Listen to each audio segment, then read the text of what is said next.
Good afternoon. I'm Brendan Doherty. And I'm Madeline Gromand, and this is the voice of Duquesne Live. Now in sports. The Duquesne lacrosse team dropped a 10-20 decision to Davidson this past Saturday at Rooney Field. Despite a slow start, the Dukes found their rhythm in the second half, finishing the game with 10 goals from 6 different players.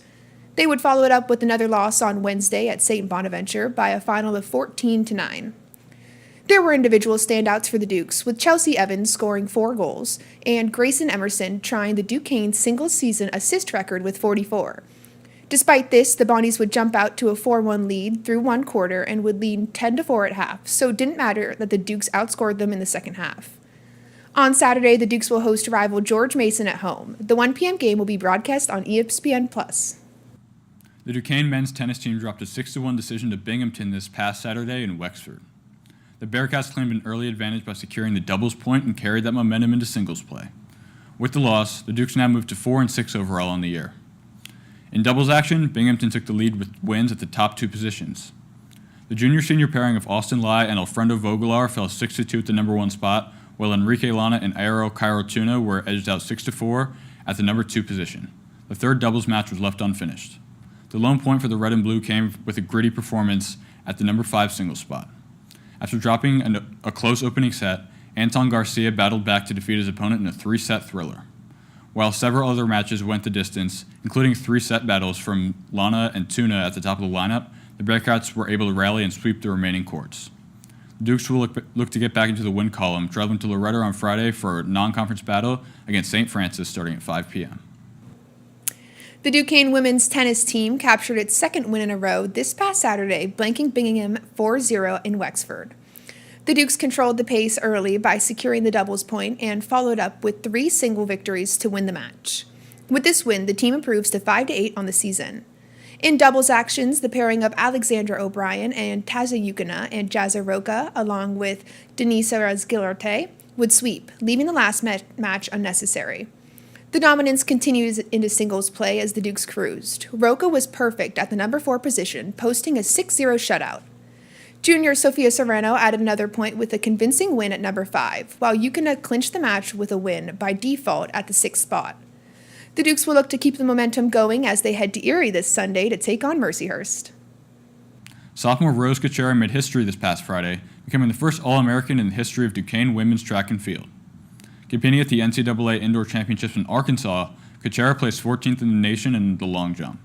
This performance earned her second-team All-America honors and marked the first time a female athlete from Duquesne has gone to nationals. Kuchera recorded a leap of 5.94 meters on her first attempt of the afternoon, which stood as her top mark of the competition. Reaching the national stage is massive, as the NCAA Indoor Championships only invites the top 16 athletes in the country for each event. Kuchera qualified for the exclusive meet earlier in the season with a school record jump of 6.52 meters. The record-breaking performance caps off a historic season for Kuchera. Hopefully, the momentum from Kuchera's finish provides a huge boost for the Dukes as they enter the outdoor season.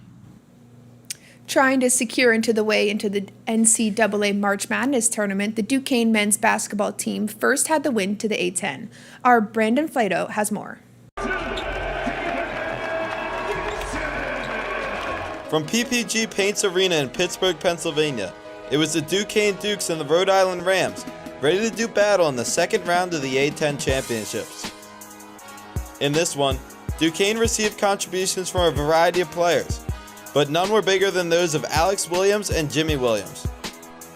For Rhode Island, the star was undeniably Tyler Cochran. He hit 9 threes and scored 34 points to go along with 10 rebounds. The 9 3-pointers also tied St. Bonaventure's Matt Mobley for the most 3-pointers ever made in an A-10 tournament game.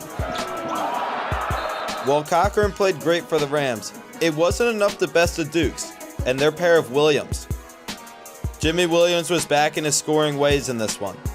He scored 17 on 7 for 12 from the field and 2 for 3 beyond the arc. This was Jimmy's 28th double-digit scoring performance of the season.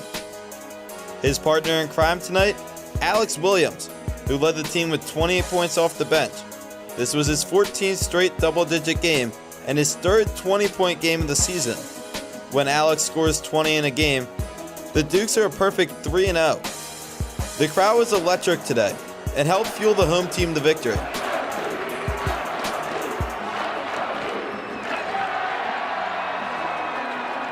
In this one, senior David Dixon appeared in his 128th game for Duquesne. This is the most games ever appeared in by a single player in program history. Following the game, Coach Drew Joyce commented on his team's depth and how important that is for a team's success in this tournament. It's very important. And our guys understand that, their name is going to be called and they have to impact the game.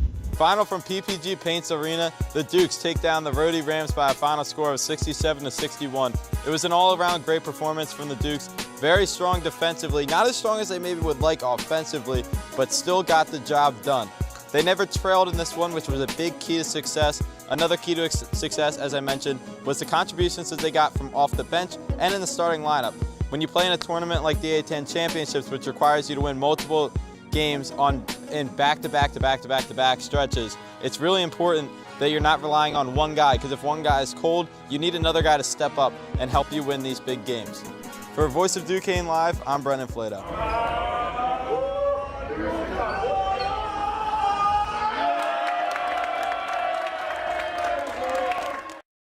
Thanks, Brendan. The Dukes went on to play VCU, where they fell 66-71 in the quarterfinals, ending their 2025-2026 season. Number 7 acrobatic and tumbling team posted a season-high score of 260.595 this past Sunday in a top 10 matchup at Fairmont State, but fell to the number 6 Falcons. The Dukes were dominant in the pyramid event, where they posted a program-high score for the third consecutive week. All 3 events in the event scored a 9.8 or better, led by a meet high of 9.85 from the inversion pyramid unit.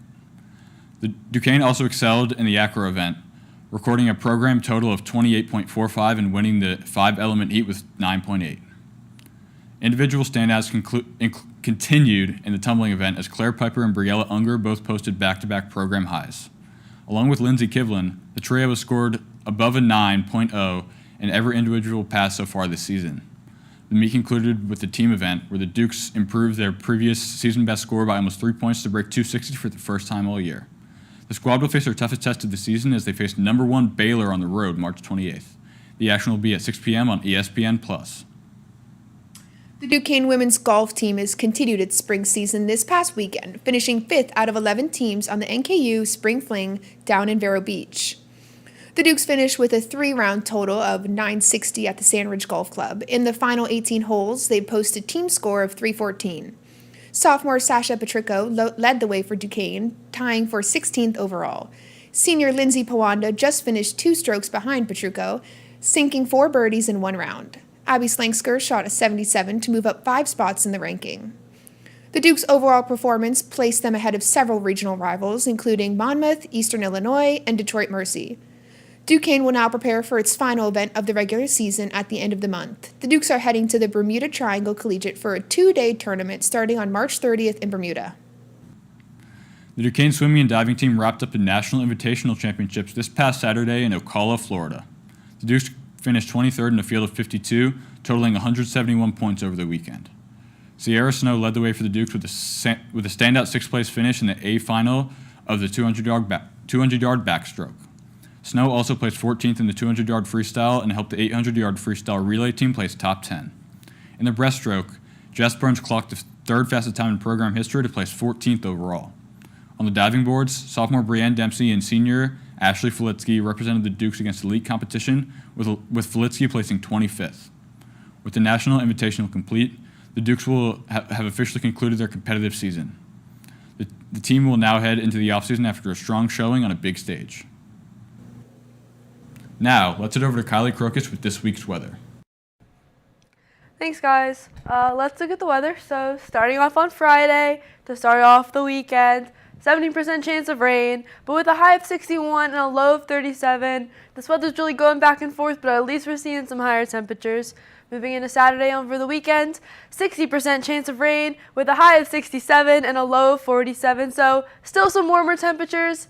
Ending off the weekend on Sunday, 55% chance of rain with a high of 68 and a low of 46. Moving into the school week on Monday, we're going to have cloudy skies, so no more rain, but with a high of 56 and a low of 39. Tuesday, more cloudy skies with a high of 54 and a low of 35. Moving into Wednesday, more cloudy skies with a high of 53 and a low of 34. And then ending off the week over on Thursday, some partly cloudy skies, not fully cloudy, a little bit of sun with a high of 53 and a low of 35. Moving over to our friends in Rome, Italy. On Friday, we're going to have sunny skies over there in Rome. Again, as always, I'm super jealous with a high of 64 and a low of 47. Moving into their weekend, Saturday, partly cloudy skies with a high of 60 and a low of 42. Ending off their weekend over in Rome, they're going to have a 55% chance of rain with a high of 58 and a low of 47. Moving into their week on Monday, more sunny skies with a high of 62 and a low of 45. Moving into Tuesday, more sunny skies with a high of 65 and a low of 44. Moving into Wednesday, partly cloudy skies, a little bit of sun peeking out with a high of 62 and a low of 45. And ending off their week on Thursday, some wind, very windy, hold on to your hats, with a high of 58 and a low of 45. Moving over to our friends in Dublin, Ireland, Friday, tomorrow, partly cloudy skies with a high of 58 and a low of 41. On Saturday, moving into their weekend, more partly cloudy skies with a high of 57 and a low of 43. Ending off their weekend over in Dublin, 40% chance of rain with a high of 55 and a low of 45. Moving into Monday to start off their school week, a 55% chance of rain with a high of 50 and a low of 42. Moving into Tuesday, 65% chance of rain with a high of 53 and a low of 44. Moving into Wednesday, windy, very windy, hold on to your hats once again, with a high of 52 and a low of 46. Ending off the week on Thursday, partly cloudy skies with the sun peeking out again with a high of 53 and a low of 45. Back to you guys. The World Baseball Classic came to an end Tuesday night as the world watched. Our reporters have more with this story. Welcome to the World Baseball Classic recap. I'm Brendan Flata. This is Brendan Doherty. It was a great tournament, really good showcase for baseball. Venezuela, the first-time champions, they picked up the win over the United States. Brendan, what are your thoughts? I thought it was a great game. I thought that Eduardo Rodriguez pitched really well for them, and he shut down a great lineup. So you can't really, if you're a Venezuela fan, you got to be really happy with the outing that he put out there, especially because a lot of people worried that he wouldn't show up like they wanted him to. And besides that Bryce Harper big home run in the bottom of the 8th inning, he really didn't. The USA team didn't really put together a lot of runs, a lot of hits, and yeah, I think it definitely. I can't believe that team beat the DR. I think the DR had probably the best team in the tournament, and they may have been a better matchup for Venezuela. Yeah, you could see, for the Venezuela team, how much it meant. In the semifinal win over Italy, you saw Ronald Acuna in center field. The entire 9th inning on defense, he was crying tears of joy knowing that his team and his country had a chance to win and go to the final. And then you saw just the celebration from Acuna and the rest of his team. His cousin won MVP of the whole tournament. But you could just see how much it meant to them and how much less it felt like it meant to the Americans. Not that they didn't care, but I don't know. You go out, you get 3 hits in the final game. You got arguably the best lineup ever put on a field. That's dream team stuff. That's all people talked about all winter, and then they couldn't get anything done all year, all tournament. Yeah, I think that's the best part of the WBC is everyone kind of showcases their culture, and there's so much passion there for those Venezuelan players. You saw with the great moments, Acuna's leadoff homer against Japan, the big homer by Wilyer Abreu, and then when Eugenio Suarez came through last night, it was awesome. And there's obviously a lot of controversy that the U.S. should have put in Mason Miller in the top of that 9th inning. Or David Bednar. Just somebody other than who they put in. Yeah. And I think it's definitely controversial. I think there's a good chance DeRosa comes back. The next WBC is in 2030. I think there's a good chance he comes back because the players do really love him. But I know that that's not really your opinion. No, that's not mine at all. There's no way he can come back. You have that lineup, you have that team, and you don't win it all, and you don't, how? How? Yeah, to be fair, you look at that DR lineup, you can say the same for the DR with... You could, but the pitching that they went up against in the semifinals, Skeens, Yeah. Come on, he's the best pitcher in baseball. We faced Eduardo Rodriguez. It's not really the same. No, it's not at all. Like, Skeens, you got Bednar and Mason Miller both having really good games. Like, sure, there was probably some times there in the middle innings where the DR probably should have. But, like, even when they were threatening, it was the players did step up. Like, Aaron Judge, that throw, the hardest throw he's ever thrown from right field to get Tatis out at third. That was just nasty. They turned some great double plays, too. Yeah. They played great. I mean, the U.S. played a very clean game. They always played clean baseball, but Their they couldn't defense come was great through. all tournament. Bobby Witt was outstanding at shortstop. awesome. I can't wait to watch him keep going. Yeah, I can't believe he signed that extension with the Royals. He could have been a $500 million They could be player. scary. Royals have got Pasquantino. They got, Yeah, Salvador he was on Perez. Italy. He feels like he's getting older, but like we talked about, he's not actually that old. He just came up really young. Yeah, he's one of the best, and that's why, I mean, those are the type of players that you want. I think they want to showcase them all in the Olympics 2028 in LA. I think it's going to happen. I think the collective bargaining agreement, I think that's going to be one of there's good going to be things. trade-offs, but I think that's one thing the owners are going to give in and give the players what they want there. They'll give in to that in exchange for something going their way because the players really want that. Like, you saw how much it meant to these guys. Like, in a lot of these countries, like the Dominican Republic, Venezuela, Puerto Rico, they're not usually as represented in the Olympics like in other sports, but baseball is a sport where they could really go after a medal. So those players really want to go out there and do it for their country.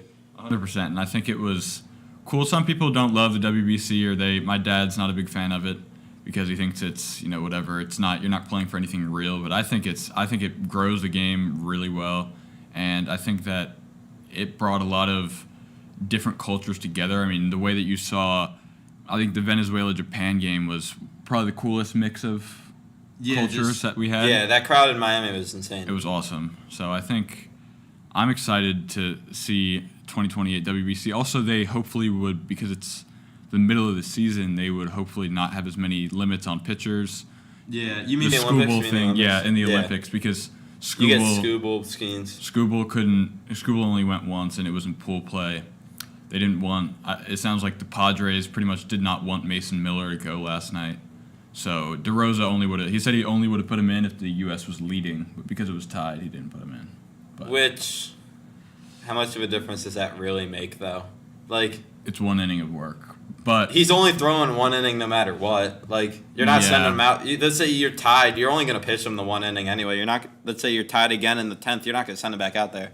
Yeah, I agree. I just think I'm excited to see in the Olympics, hopefully, teams have all their pitchers available, are able to have Everybody in midseason form. Like, Cal Raleigh just did not look for the U.S. Yeah, like some of them just aren't in midseason form. You could say the same with Harper until he had that big swing. He's got last the night. flair for the dramatic, though.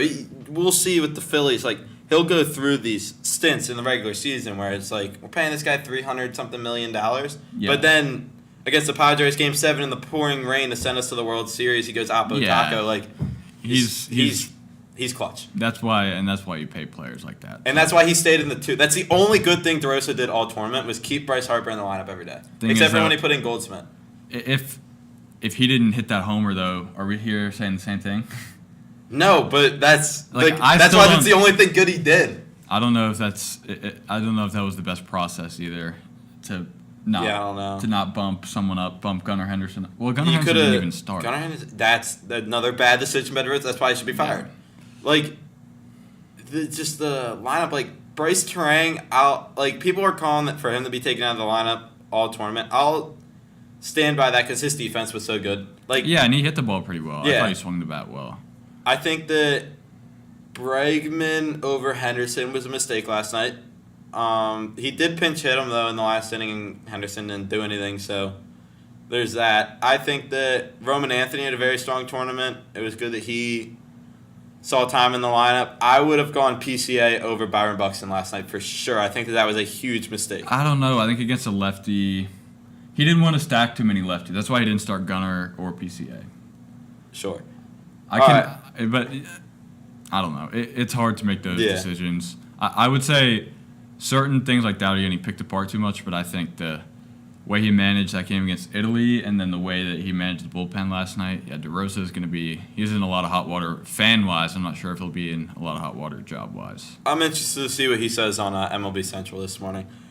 All right, that's going to do it for the World Baseball Classic recap. I'm Brendan. He's Brendan. Back to the studio.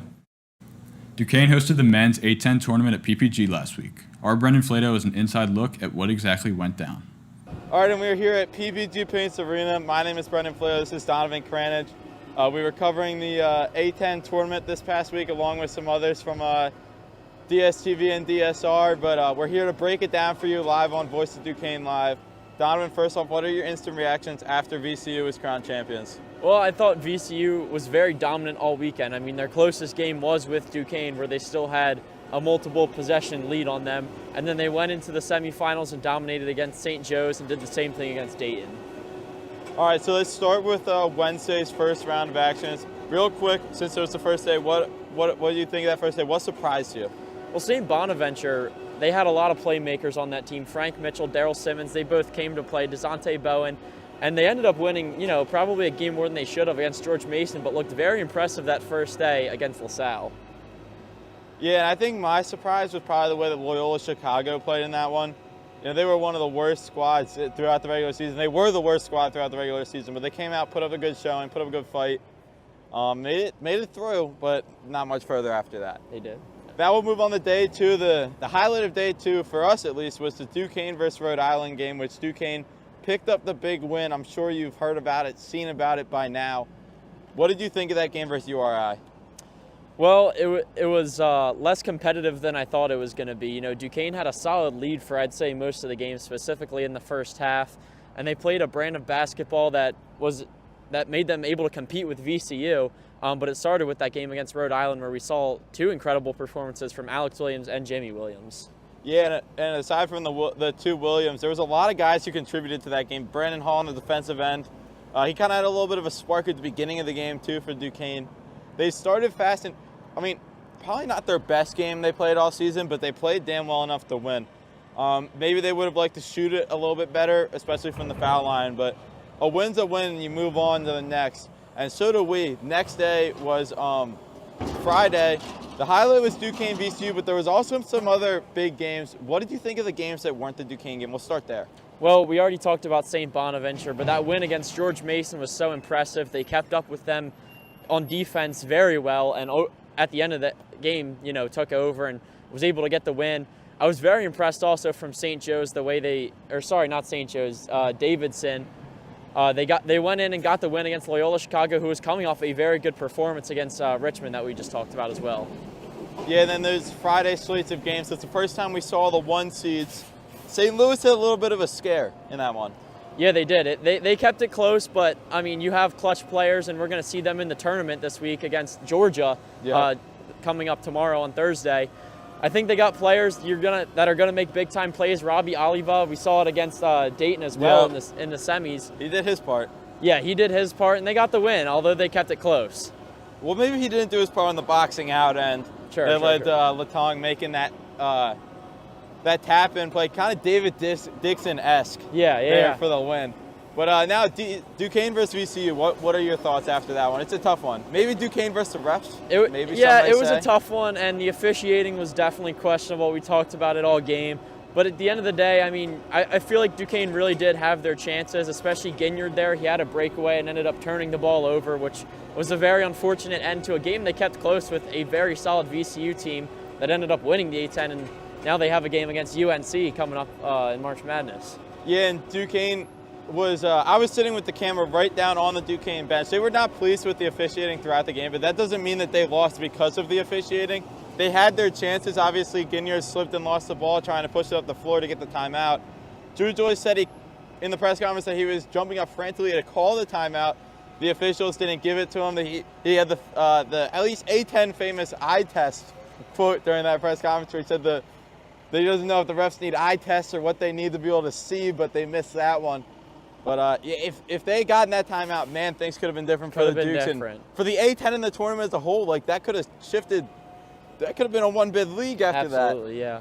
The St. Louis drops one to Dayton on the semifinal day. We'll talk about that in a second. But Duquesne really could have spoiled it. And there was definitely some people saying that, the A10 needed VCU to win. Maybe that played a part in the officiating. I don't think so. I think that those officials, The A-10 getting 2 bids doesn't affect those officials at all. They're Right. worried about getting their NCAA tournament bid, and obviously those officials aren't going to get one after that performance, but they have no effect on who gets in from the A-10 because they want to get in themselves, and that means that Yeah. they got to call a good game. And a huge shout out to David Dixon, who played his final game Yep. as a Duquesne Duke in that game, and I think he played tremendously on the defensive side. Obviously, he fouled out towards the end, but he was a huge Some questionable calls. Yeah, and he played a huge role, especially defensively for Duquesne in his final game.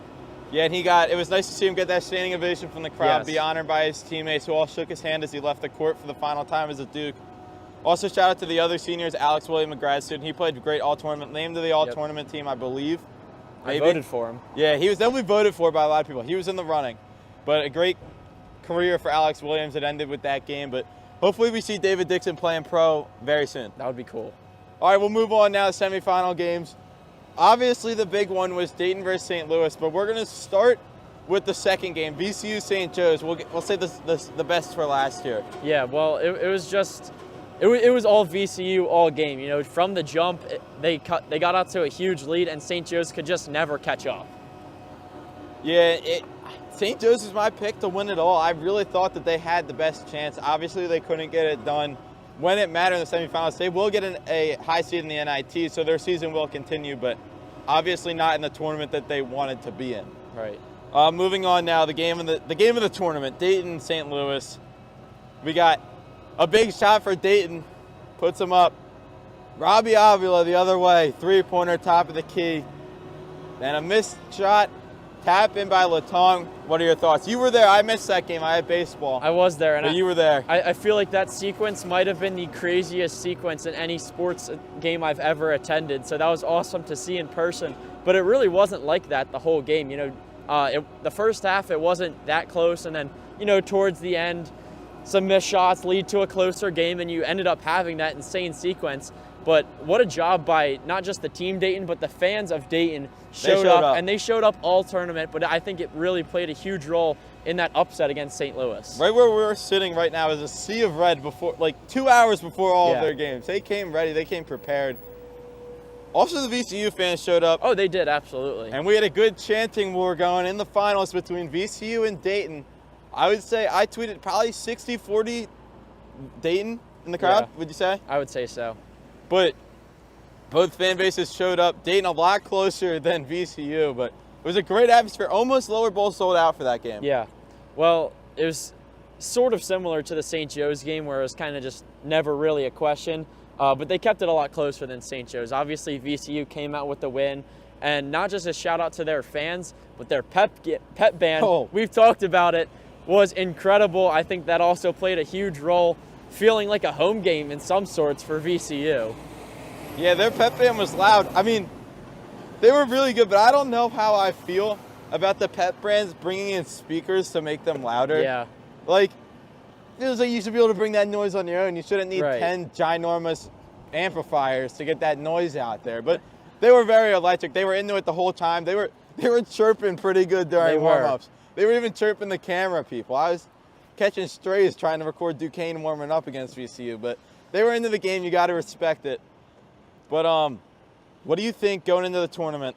VCU, what's your outlook on that? Well, VCU plays a very fast-paced sort of basketball, and I think that'll be a key factor in the fact that UNC is banged up right now. You're not going to have all your star players if you're North Carolina. I think VCU is on upset watch. I personally have them beating UNC. I probably wouldn't have that if I didn't get to see them this whole tournament, but they impressed me a lot, both against St. Joe's and then Dayton, and I think they have the players, the atmosphere to go in and beat a banged-up UNC team.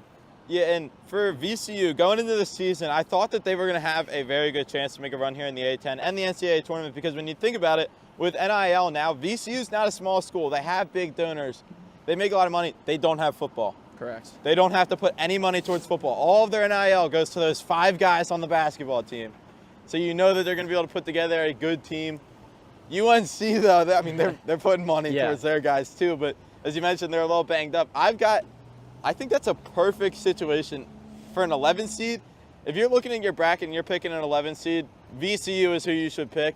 not just saying that because we covered the A10 tournament. Yeah. They're a good squad. Well, and you mentioned the 5 players, but it's really they have an 8-player rotation that is lethal. It was easily the best rotation throughout the A10 tournament. Terrence Hill Jr. is coming off the bench. He won the Most Outstanding Player Award here at the A10 tournament, and he's one of the best players in the whole conference.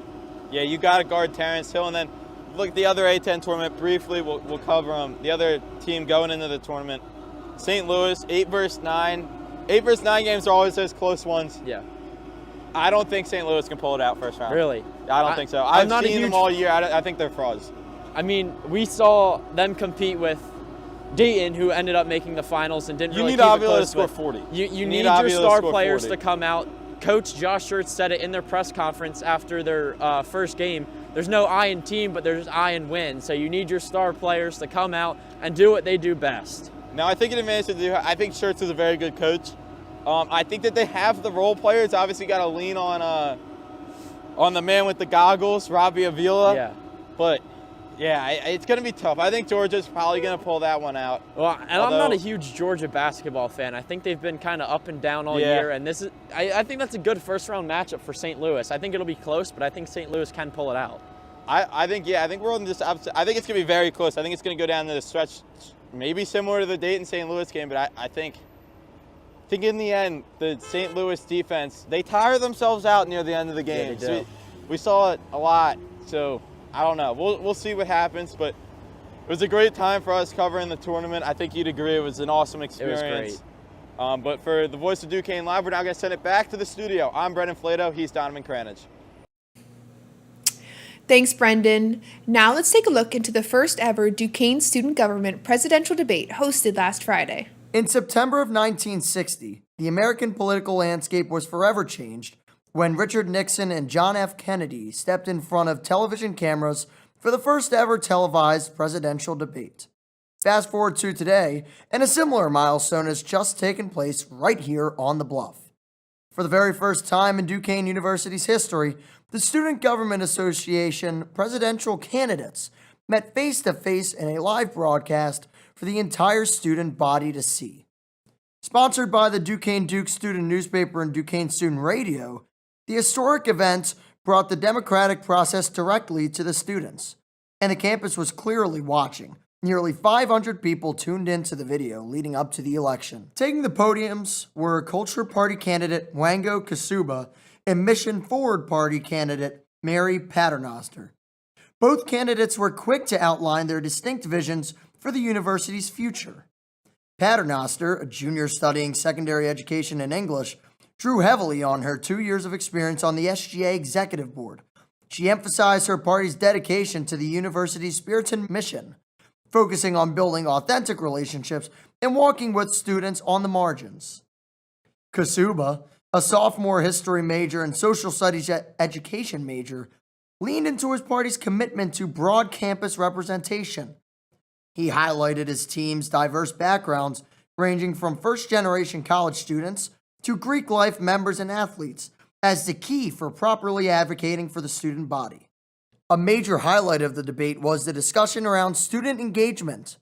Noting that only 1,000 students participated in a past SGA election, both candidates shared proactive strategies to boost involvement. Paternoster suggested increased SGA visibility at Greek philanthropy events and other student organization gatherings to show active support. Kasuba pointed to his party's grassroots efforts, such as hosting informational sessions and pushing out student surveys on campus dining to hear concerns directly.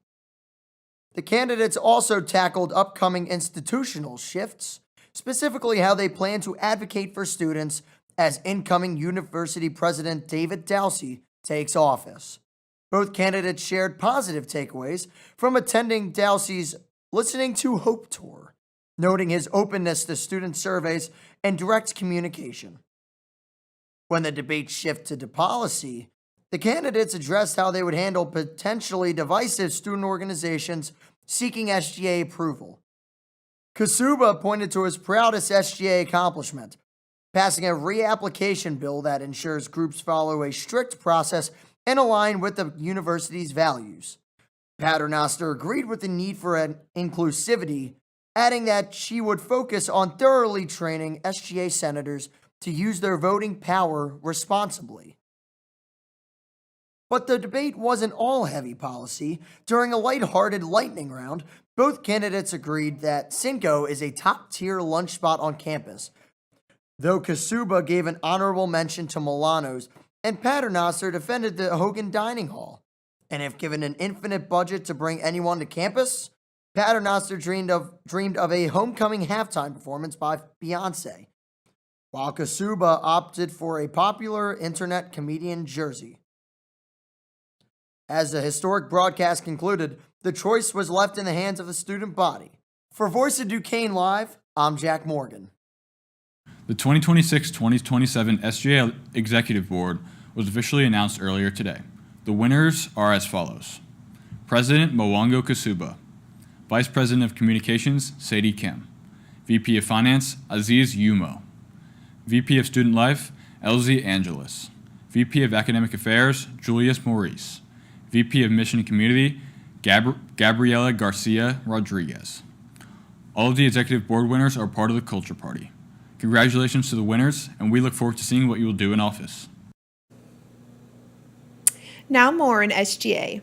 On April 8th, join the Student Government Association on a walk at 8 p.m. for a Duquesne night market full of shopping and outdoor food vendors. You may even be able to grab a custom Duquesne terrible towel. Update on the Uber partnership. It is currently in the works on the administration side and will be implemented for students shortly. The Academic Council met and a new minor in the liberal arts school was being created. It'll be called the Creative Nonfiction. Students, be sure to stay tuned for Success Coach evaluations. More information to come on this. The past SGA meeting approved 15 constitutions and 1 amendment for 16 campus organizations. The next SGA meeting is March 25th. Now, let's head to our pop culture segment to keep you in the know. Hi, I'm Kylie. And I'm Halen, and this is Pop Culture Recap. We're back for another week, and Yep. the Oscars were on Sunday, so what would we be of a pop culture segment if we didn't talk about the Oscars? Naturally. So 2 movies really swept the Oscars. Those movies being One Battle After Another and Sinners. One Battle After Another, it won Best Picture and Best Director, among other things, but those are like big categories that it won. I can't remember how many it won. I know Sinners won 4 awards. Yes. Sinners was also the most nominated out of all of them. Like, I think it was the most nominated in Oscar history. It might have at been. least so far. In a while. It had like 16 nominations, I think. Those 2 movies really swept. Obviously, they didn't win everything, but out of... They should have. There were some mixed reviews about One Battle After Another. Some people really liked it, and other people didn't really like the message that much. It was sort of... Yeah. It was really up for interpretation, depending on, like, how you took the message of it. It starred Leonardo DiCaprio. But, the director was Paul Thomas Anderson. And, there were definitely a lot of mixed reviews, but it seemed like an interesting movie. It was very action-packed, so it won all these Oscars. It won the most Oscars out of all of them. I think it also won Best Supporting Actor, like Sean Penn. Sean Penn is his name. Yes. He wasn't there to accept it, but he won. No, he played the sort of villain, I believe. And then Sinners, that won, it won Best Lead Actor. Michael B. Jordan. I can hear clapping in the back. Yeah.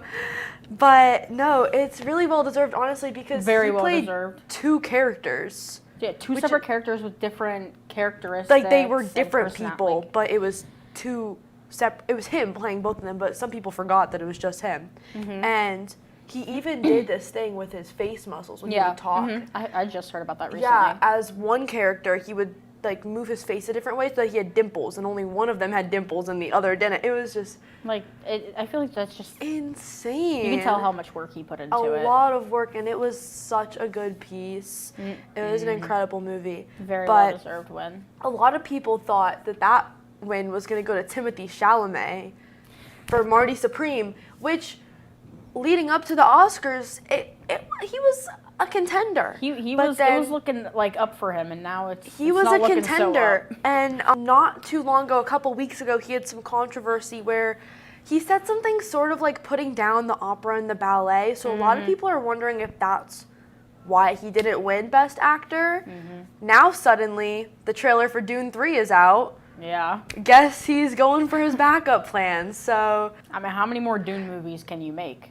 Truly. we had a lot of faith in you, Tim. We but did have a lot of faith, and you failed us. You failed us, but Michael B. Jordan really did deserve that win for Best Actor. He absolutely did. And then Best Lead Actress went to Jessie Buckley from Hamnet. Hamnet was sort of like, you can describe better than me. I feel like Hamnet was like a very like popular movie, at least these past like few months. I've seen a lot of people talking about it at like different award shows, and it's won a lot from what I've seen. I feel like a lot of people who did watch it, they liked it. Yeah. I'm not too well informed. Yeah, I mean, Hamnet. I know the story I do love Hamlet. I do know the story of I Hamlet. do know Hamlet. But I don't know too much about Hamnet, but I have seen really good things about it. Yeah, I've seen like clips and stuff and people talking about it, and it looks like it's really, really good. Yeah, so check out Hamnet. And Sinners also won Best Original Screenplay, which really just kind of goes into like the cinematography and it. I don't know, I feel like, I think they won another thing for cinematography too. They might have. They won an Oscar for cinematography, and it was great. And the person who won it was a woman, so there's that. Yeah, no, obviously there were tons of other awards that went to other movies, but One Battle After Another won a whole bunch of awards. Definitely go check that out. Sinners won a whole bunch of awards. Go check out that. Or, you know, if you want to watch the movie that won Best Animated Picture, go check out K-Pop Demon Hunters if you really want. But yeah, no. Big in the movie industry. Lots going on. Check out these movies. They won a lot of awards. People said a lot of good things about them, and I think that's all we have. So, yeah. We'll see you guys. Last Wednesday, Alpha Omicron Pi hosted one of their annual philanthropy events, AO Pi Lip Sync Battle in the Student Union Ballroom. This event raises money for the Variety Foundation, a foundation that is dedicated to improving the lives of children with disabilities. 2 adults impacted by the Variety Foundation judged the event, along with their families attending the event. AO Pi served cookies and refreshments for attendees and also hosted a 50-50 raffle, with the proceeds going towards the Variety Foundation. Many Greek organizations participated in the event, with songs such as Lush Life, Valerie, and a Justin Bieber matchup. Sigma Kappa was declared this year's winner after performance to the Trebles finals from Pitch Perfect. I'm so glad I got to attend and participate in the event and have so much fun while doing this for a good cause, said freshman Kendall Rogers. It was so nice to have people who have benefited from the Variety Foundation at the event to really see how much it means to people. Despite the snow, it's nearly spring. In the spirit of springtime, the Evergreen Club hosted an event to get everybody ready for spring. On Sunday at 9 p.m. in the Night Spot, Evergreen hosted flower potting and painting. At this event, everything was provided, so all anyone had to bring was themselves. There was paint, brushes, soil, flower seeds, chips, dip, and some drinks all ready and waiting for you when you got there. Some people came with friends and others came alone. Overall, this event was a great way to relax, either alone or enjoy some laid-back time with friends, all while growing your green thumb and getting ready for springtime. Check out Campus Link to see some other events that Evergreen has planned to better our environment on campus and everywhere else. Patrick's Day was celebrated this week, but the Circle K International started the holiday early. Our Madeline Grolman has more with the story. Hey guys, it's Madeline Grolman from the Voice of Duquesne Live. Come with us to St. Patty's Service and Social Night. Students gathered Thursday evening in the Student Union for a St. Patrick's Day themed community service event hosted by Circle K International. The event, titled St. Patrick's Day Service and Social, was designed to give students a break from their academic routines while also encouraging them to give back to their local community. Students worked together to create St. Patrick's Day themed gifts that will be delivered to children using the UPMC Family Care Connections. The activity focused on spreading positivity to local families and providing small, festive items that could brighten a child's day. Along with the service activities, snacks were provided to create a relaxed and welcoming environment for the participants. I asked Paul Horn, the president of the Circle K Club, to tell us a little bit about the club and its mission, and he said, Circle K as an organization is an international organization.